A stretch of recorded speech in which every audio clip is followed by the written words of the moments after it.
Allohim, men o'zimdan uyalaman.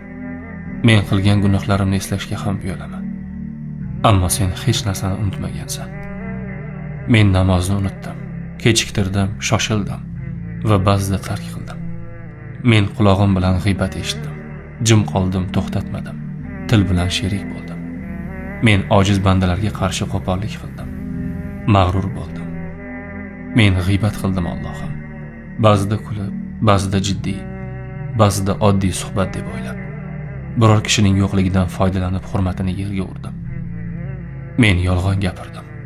Haqqi bor joyda haqsizlik qildim. Qasamlarim yolg'onga aralashdi. O'zimni oqlash uchun boshqasini qoraladim.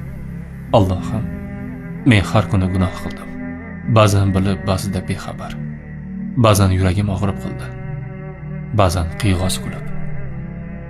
Ey mehribon Robbim, endi yetar. Yetar jinoyatlarim, yetar qilmishlarim. Allohim, men kechirim so'rayman.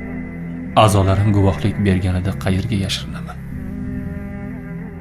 Ey tavbalarni qabul qiluvchi zot, u tavba qildi va biz uni qabul qildik degan bandalaring safiga qo'shgan. Shundan umidvorman.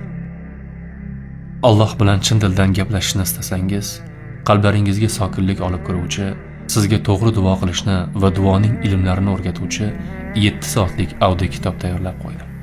Audio kitob nomi Duo anatomiyasi. Biodagi havola orqali o'tib olishingiz mumkin.